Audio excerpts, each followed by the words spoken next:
Hello friends, ನಮಸ್ಕಾರ. ನಾನು ಸಹಿತ ಸದಾಶಿವ ಗಸ್ತಿ ಮಾತಾಡೋದು ರೀ. ಇವತ್ತು ಏನು ಮಾಡತ್ತಂದ್ರೆ ರೀ, ಕುಸ್ಬಿ ಪಲ್ಯ ಹ್ಯಾಂಗೆ ಮಾಡ್ಬೇಕು ಅನ್ನೋದು ತೋರಿಸ್ತೀನಿ ನೋಡಿರಿ. 2 ಸೂಡು ಐತ್ರಿ ಇದು. ಈಗ ಇದನ್ನು ಸ್ವಚ್ಛ ಹಿಂಗೆ ಬಿಡಿಸ್ಕೋಬೇಕು ರೀ, ಸೋಸ್ಕೋಬೇಕು ರೀ. ಈ ರೀತಿ ಸೋಸ್ಕೋಬೇಕು ರೀ ಇದನ್ನು. ಅದು ಎಳಿದು ಇಟ್ಟಿರ್ತೈತ್ರಲ್ಲ ಹಾಕಿರೋ ನಡಿತೈತ್ರಿ. ಹಿಂಗೆ ಮಾಡ್ಬೇಕು ರೀ ಇದನ್ನು. ಬಡ್ಡಿ ಎಟ್ಟ ತೆಗೀದ್ರಿ. ಈ ರೀತಿ ಸೋಸ್ಕೊಂಡ ಇದನ್ನು ನೀರು ಕಡೆ 2 ಸರ್ತಿ ಸ್ವಚ್ಛ ಹಿಂಗೆ ತೊಳ್ಕೊಬೇಕು ರೀ. ಈಗ ನೋಡಿರಿ, ಹಿಂಗೆ ನೀರು ತೊಳೆದು ಇಟ್ಕೊಂಡೀನಿ ರೀ. 2 ಸರ್ತಿ ತೊಳ್ಕೊಬೇಕು ರೀ ಇದನ್ನು. ಹಿಂಗೆ ಒಣ ಬಟ್ಟೆ ಮ್ಯಾಗ ಹಾಕಿ ನೀರೆಲ್ಲ ಹೋಗೋ ತನಕ ಆರಿಸ್ಕೋಬೇಕು ರೀ ಇದನ್ನು. ನೀರು ಒಟ್ಟು ಇರಬಾರ್ದು ರೀ ಇದ್ರಾಗ. ಅದಂದ್ರೆ ಅದು ಪಲ್ಯ ಚಲೋ ಆಕೈತೆ ರೀ. ನೀರು ಇತ್ತಂದ್ರೆ ಎಲ್ಲ ನೀರು ಬಿಡಾಕತ್ತೈತೆ ರೀ. ಅದು ನೀರು ಇರಾಕೈತೆ ರೀ.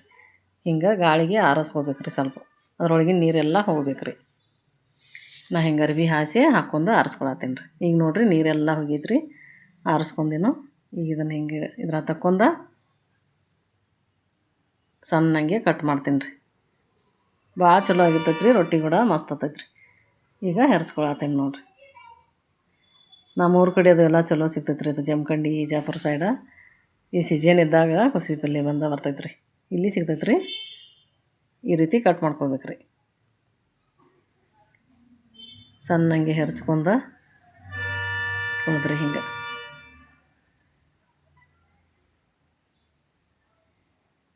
ಹಂಗೆ ಕಟ್ ಮಾಡ್ಕೊಳತ್ತೀನಿ ನೋಡಿರಿ ನಾ ಹಿಂಗೆ. ಈಗೆಲ್ಲ ಅವಾಗೆಲ್ಲ ಹೊಲ್ದಾಗ ತರ್ತಿದ್ದೀವಿ ರೀ ನಾವು. ಈಗೆಲ್ಲ ಕೊಂಡು ತರೋದು ರೀ. ಈಗ ನೋಡಿರಿ, ಉಳ್ಳಾಗಡ್ಡಿ, ಹಸಿಮೆಣಸಿನ್ಕಾಯಿ, ಬೆಳ್ಳುಳ್ಳಿ, ಶೇಂಗಾ. ಈಗ ಶೇಂಗಾ ಇದನ್ನು ಸ್ವಲ್ಪ ತರಿ ಪುಡಿ ಮಾಡ್ಕೊತೀನಿ ನೋಡಿರಿ. ಮಿಕ್ಸರ್ಗೆ ಹಾಕ್ಕೊಂಡು ಭಾಳ ಸಣ್ಣ ಮಾಡ್ಕೊಬಾರ್ದು ರೀ. ಸ್ವಲ್ಪ ಈ ರೀತಿ ಆದ್ರೆ ಓಕೆ ರೀ. ಒಂದೊಂದು ಬ್ಯಾಡಿಗೆ ತೇರ್ತಾವೆ ನಡಿತೈತೆ ರೀ ಅದಕ್ಕೆ. ಹಸಿಮೆಣ್ಸಿನ್ಕಾಯಿ ಇದ್ರಾಗ ಮುರಿದು ಹಾಕಿ ಇದನ್ನು ಭಾಳ ಸಣ್ಣಂಗೆ ಕುಟ್ಕೋಬಾರ್ದು ರೀ. ಸಣ್ಣಂಗೆ ಒಂದು ಸ್ವಲ್ಪ ತರಿ ಕುಟ್ಕೋಬೇಕು ರೀ. ದಪ್ಪ ಹಂಗಿದ್ರೆ ನಡಿತೈತೆ ರೀ. ಈ ರೀತಿ ನೋಡಿರಿ. ಎಣ್ಣೆ ಹಾಕತ್ತೀನಿ ರೀ ಕಡಾಯಿಯಾಗ. 1.5 ಚಮಚ ಎಣ್ಣೆ ಹಾಕೊಂಡೇನಿ ರೀ.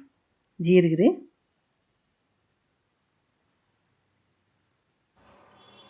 ಇದು ಈಗ ಉಳ್ಳಾಗಡ್ಡಿ ಹಾಕತ್ತೀನಿ ನೋಡಿರಿ. ಉಳ್ಳಾಗಡ್ಡಿ ಕೆಂಪಾಗೋ ಮಟ್ಟ ಕರಿಬೇಕು ರೀ. ಅರಿಶಿನ ಪುಡಿ, ಹಸಿಮೆಣ್ಸಿನ್ಕಾಯಿ ತುರ್ಕೊಂಡು ಎಲ್ಲ ಹಾಕೊಂಡೇನಿ ರೀ. ಹಿಂಗೆ ಮಿಕ್ಸ್ ಮಾಡ್ಕೊಳತ್ತೀನಿ ರೀ. ಈಗ ಇದನ್ನು ಹಾಕ್ತೀನಿ ನೋಡಿರಿ. ಪಲ್ಯ ಹೆರ್ಚಿಟ್ಕೊಳ್ಳೋದ್ರಿಂದ ಕುಸ್ಬಿ ಪಲ್ಯ ರೀ. ಉಪ್ಪು ಹಾಕೊಂಡೇನಿ ರೀ. ಈಗ ಸರಿಯಾಗಿ ಹಿಂಗೆ ಮಿಕ್ಸ್ ಮಾಡ್ಕೋಬೇಕು ರೀ. ಸಣ್ಣ ಉರಿ ಮ್ಯಾಗಿಟ್ಟು ಬೆಸ್ಕೋಬೇಕು ರೀ ಇದನ್ನು. ಭಾಳ ಉರಿ ಇಟ್ಕೊಂಡು ಸಾಕತ್ತೀವಿ ಅಂದ್ರೆ ಎಲ್ಲ ಹೊತ್ತೈತೆ ರೀ. ಇದು ತಾನ ನೀರು ಬಿಡ್ತೈತಿ. ನೀರು ಹಾಕೋ ಅವಶ್ಯಕತೆ ಇಲ್ಲ ರೀ. ಈಗ ತುರಿದು ತರಿ ಮಾಡ್ಕೊಂಡು ಶೇಂಗಾ ಪುಡಿ ಹಾಕಿದ್ದೀನಿ ನೋಡಿರಿ. ಸರಿಯಾಗಿ ಎಲ್ಲ ಮಿಕ್ಸ್ ಮಾಡ್ಕೋಬೇಕು ರೀ. ಈಗ ಸಣ್ಣಂಗೆ ಇಟ್ಟು ಬೇಯಕ್ಕೆ ಬಿಡ್ಬೇಕು ರೀ.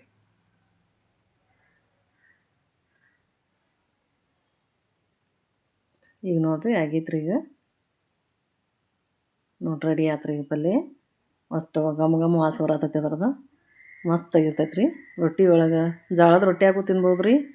ನಾ ಇವತ್ತು ಏನು ಮಾಡತ್ತನ, ಇದು ಗೊಂಜಾಳ ರೊಟ್ಟಿ ಮಾಡಿ ತೋರಿಸ್ತೇನೆ ರೀ. ನೀರು ಕಾಸ್ಕೊಳಕ್ಕೆ ಇಟ್ಟೇನು. ಈ ಗೊಂಜಾಳ ಹಿಟ್ಟು ನೋಡಿರಿ. ಇದು ರೊಟ್ಟಿ ಮಾಡತ್ತೇನದು ಗೊಂಜಾಳ ಹಿಟ್ಟಿನಿಂದ ಮಸ್ತ್ ರೊಟ್ಟಿ ಹಾಕಾವ ರೀ. ಹಿಂಗೆ ಸಾಣಿಸ್ಕೊಂಡು ಹಿಂಗೆ ಜಿಗಟ್ ಹಾಕ್ಕೋಬೇಕು ರೀ. ಕಾದಿರೋ ನೀರು ಹಾಕಿ ಜಿಗಟ್ ಹಾಕೊಂಡು ಹಿಂಗೆ ನಾದ್ಕೋಬೇಕು ರೀ. ಇದನ್ನು ತಿಕ್ ನಾದ್ಕೋಬೇಕು ರೀ. ಸ್ವಲ್ಪ ನೀರು ಹಾಕೊಂಡ ಎಷ್ಟು ನಾದ್ ಮಾಡ್ತೀವಲ್ಲ ರೊಟ್ಟಿ ಮೆತ್ತಗೆ ಸ್ಮೂತ ಚೆಂದ ಆಗ್ತಾವೆ ರೀ. ಗಸ ತಿಕ್ಕೋಬೇಕು ರೀ. ಹಿಂಗೆ ತಿಕ್ಕಿ ನಾದ್ಬೇಕು ರೀ ಹಿಟ್ಟು. ಈಗ ರೊಟ್ಟಿ ಮಾಡ್ತೀನಿ ನೋಡಿರಿ. ಹಚ್ಕೊಳಕ್ಕೆ ಹಿಟ್ಟು ತೊಗೊಂಡೇನಿ ರೀ. ಇದು ಒಣ ಹಿಟ್ಟು ರೀ. ಈಗ ಸ್ವಲ್ಪ ನೀರು ಹಚ್ಕೊಂಡು ಹಿಂಗೆ ತಿಕ್ಕಿ ಅದನ್ನು ರೌಂಡ್ ಮಾಡ್ಕೊಂಡು ಅದ್ರಾಗ ಮಾಡೋದು ರೀ. ತಟ್ಟೋದು ಈ ರೀತಿ ಹಿಂಗೆ ಮಾಡ್ಕೋಬೇಕು ರೀ. ಈಗ ರೊಟ್ಟಿಗೆ ಗುಂಡ್ಕ ಮಾಡಿ ತೋರಿಸ್ತೀನಿ ನೋಡಿರಿ. ಹಿಂಗೆ ತಟ್ಕೋಬೇಕು ರೀ ರೊಟ್ಟಿ.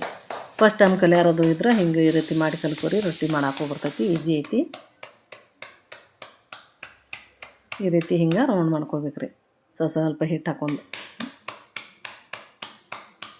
ಹಿಂಗೆ ಬಡ್ಕೋಬೇಕು ನೋಡ್ರಿ ರೊಟ್ಟಿ. ಈಗ ಎರಡೋ ಕೈಲಿ ಹಿಂಗೆ ಬಡಿದ್ರಿ ರೊಟ್ಟಿ ರೌಂಡ್ ಮಾಡ್ಕೋಬೇಕ್ರಿ ಹಿಂಗೆ. ಈಗ ತೆಂಗಿ ಒಳಗೆ ಹಾಕ್ತೀನಿ ನೋಡ್ರಿ. ನೀರು ಹಚ್ಕೋಬೇಕ್ರಿ.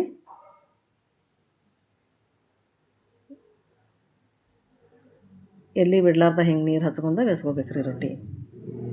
ಈಗ ನೋಡ್ರಿ ಎಷ್ಟು ಚಂದ ಬಂದೈತ್ರಿ ಗೊಂಜಾಳ ರೊಟ್ಟಿ. ಭಾಳ ಸ್ಮೂತ ಮೆತ್ತಗಾಗಿರ್ತಾವೆ ರೀ, ತಿನ್ನಾಕೂ ಅಟ್ಟ ರುಚಿ ಇರ್ತಾವೆ ರೀ. ಹಿಂಗೆ ಎರಡು ಸೈಡ ಕರೆಕ್ಟಾಗಿ ಬೇಯಿಸ್ಕೋಬೇಕ್ರಿ.